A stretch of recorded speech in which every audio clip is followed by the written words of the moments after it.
decide not to use it. Curry, way downtown. Bang! Bang! Oh, what a shot from Curry! From Dyson. Batista with a drive. Deep left field. No doubt about it. He's going to go deep. He's got Tony, and he's got it. Touchdown, Florida. Kadarius Toney.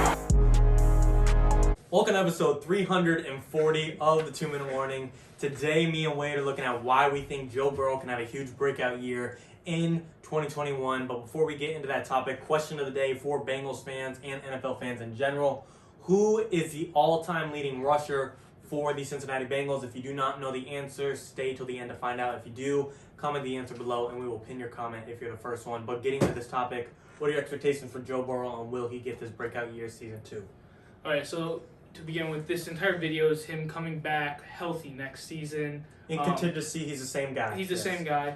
I think that this is going to push him to be a lot better. He didn't get the results he wanted out of his first year. A lot was expected out of him. Some people might say, like, oh, who knows? They might doubt him when he comes back. I think this is going to drive him to be even better. He's going to get another year of training. He got half a season of experience under his belt, so he understands. We're not going to see any of those failed slide attempts like we saw in the first half of his season.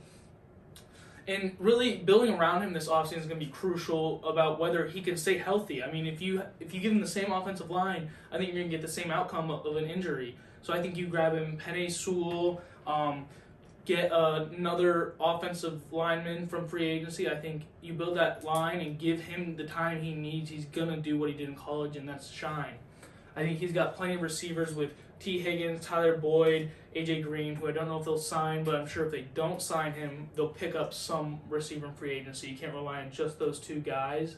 But I think that the Bengals organization should get an offensive lineman and receiver, and I think that will set Joe Burrow up for success next season. Yeah, I don't know if it's really a question of whether or not Joe Burrow himself can have a breakout season. It's whether or not the Cincinnati Bengals will provide him the weapons in order for him to do that. Arguably, you could say his rookie year would have been a great breakout season. We saw Justin Herbert kind of break out as a rookie.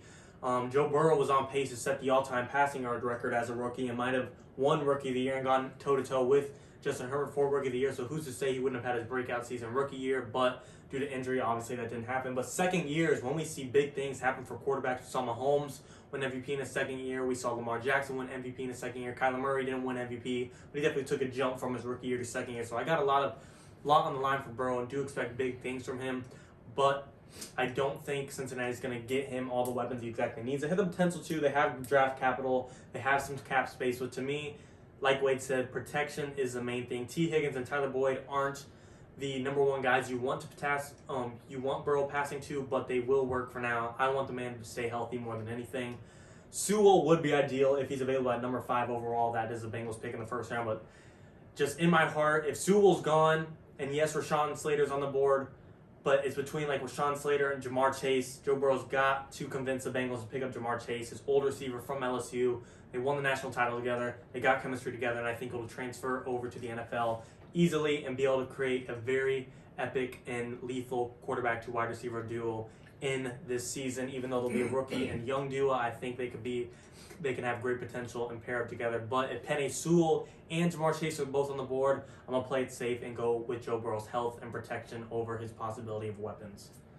Yeah, I agree. That's not a bad idea. Another thing I want to mention that would greatly help him have a breakout season is if they didn't have to rely on him as much. I know that's almost contradictory because you want to see him pass more to have a breakout season, but he was throwing the ball 40 to 60 times a game. Yeah. The defenses knew what was coming, so if they can get Joe Mixon and Giovanni Bernard in there more and keep the defense off on their toes, I think that's going to help Joe Burrow's passing game a lot because you can't go in anywhere. We saw the Bills do the same thing. If you don't have a run game, you're not going to.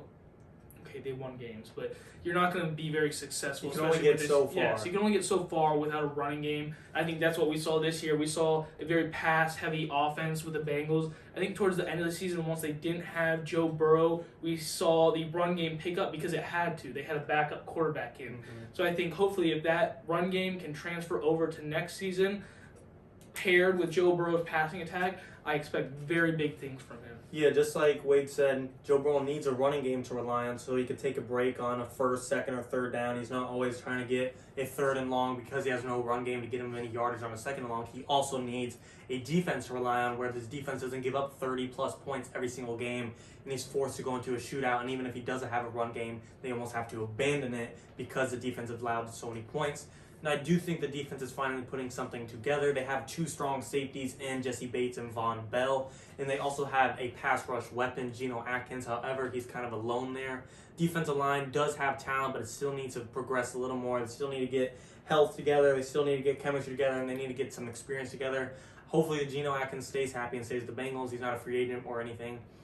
But the dude, I feel like, has kind of been there by himself for a long time, and he needs some help, and that will, in the long run, help out Joe Burrow when he has a defense where he's not forced to throw 40 to 60 passes a game, and then it just looks bad on his part. He is just, I don't want to say he is just a rookie, but he is. You have to give him some fault to fall back on. You can't blame him for absolutely everything. So defense is key for sure. But heading in the draft, I definitely think his protection is the most priority for 100%. I know we're talking a lot about, I know this video is supposed to be about how Joe Burrow's going to have a breakout season, but a lot of this is dependent on the rest of the team. Yeah. You can't have a one-man show and expect to do amazing things. People are going to pick up on that and start targeting him directly. So I think that if they can do this offseason right, I have every bit of faith in Joe Burrow's talents, and I think that he can do very well in the NFL. Yeah, to be honest, if he has just the same exact season he was on pace for this year, next year, and just take away a couple of those picks, breakout season's already determined. I'm not asking him breakout season to win MVP. I'm not asking him to throw 5,000 yards, 50 touchdowns, or even 40 touchdowns and 4,500 yards. Just have a breakout season where you take a big jump in your level of game and just show that you are the guy from the Cincinnati Bengals and you are one of the top guys in the league. Hopefully their head coach, Zach Taylor, is the answer and doesn't hold him back and waste his time in prime. But I like that they're giving him another chance and not just giving him the boot already. But I hope it doesn't bite him in the ass in the long run. I hope he is the answer for them, for sure. Yeah, I expect to see him make huge jumps, not only in his athleticism, but since he had so much time to sit and not be able to practice, I expect some major jumps in his mental game as well. But I think that's all I got. You got the question of the day? Yeah, question of the day. All-time leading rusher for the Cincinnati Bengals. Your answer is Corey Dillon. He has around 8,000 rushing yards for the Cincinnati Bengals. I think Joe Mixon, if he stays with the Bengals long enough and has his whole career there, 10, 12 years, I do think he can catch up to him. He's already at 3,300 yards, just 5,000 yards short. Sounds like a lot, but I think he will get there if he stays there with the Bengals for a while. Thanks for watching, guys. 2 minutes. in the morning.